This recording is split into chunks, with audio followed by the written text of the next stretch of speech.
Hello, students. Welcome to Writer's Workshop.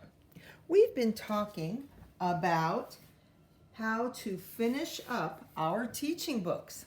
And for the last couple of days, we've been talking about introductions. That's a page you can add to the beginning of your teaching book to help get your reader ready to enjoy it and also to hook them into your book, right? Today we're going to talk about what you can put at the end of your book. So when I look at some of the information books we've been reading, some of them stop at the end. Maybe this last page was about people and sharks, people attack. And then it ended, sharks and people need to learn to share the sea. And that was it. Not much of an ending. Kind of leaves you hanging. Now, one interesting thing they do have at the end is a picture glossary, and you could have that in your book. I'll show you some student examples tomorrow of glossaries that students added at the end of their books to reteach, highlight, to remind their readers of the keywords in their books. But I think we can do better than that. When I look at this book about the American flag that we read, I notice on the last page, when it's talking about a flag on the moon, the last sentence says, "The American flag is an important symbol of America." So right at the end, it's reminding us of the main thing it wants to teach us about the flag.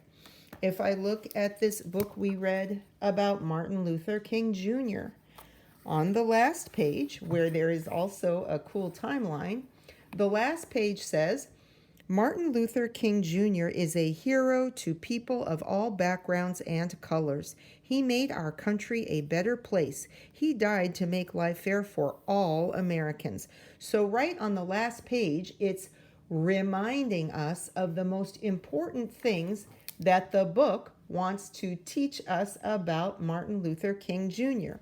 You can do the same thing with your teaching books. The end of a book is called the conclusion, and conclusions well, it's kind of saying goodbye, but here's what you can do in your conclusion. Remind the reader of your topic. Tell them you hope they enjoyed learning about it. Then tell them to do something. Go learn more. Go try it out. Okay, so I'm going to show you how I wrote a conclusion for my yoga book.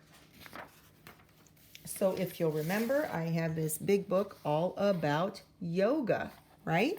And I wrote a last page, a conclusion.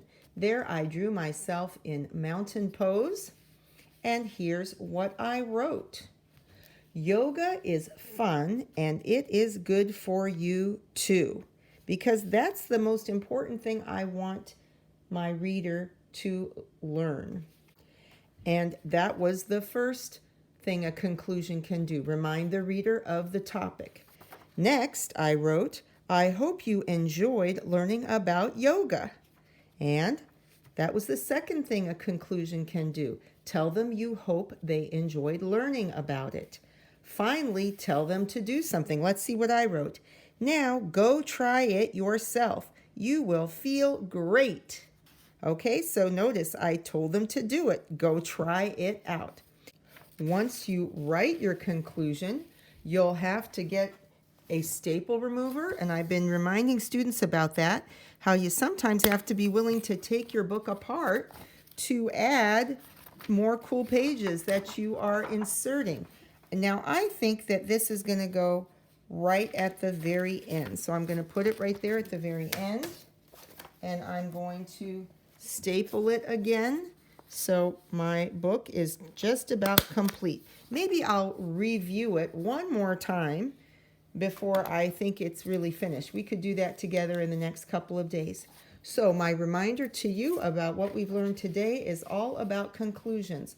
I want you to go to your teaching book, the one you're working on now, or one you've already finished, review, reread it, and think, what kind of conclusion could I write to add as the last page for my teaching book. Off to your writing.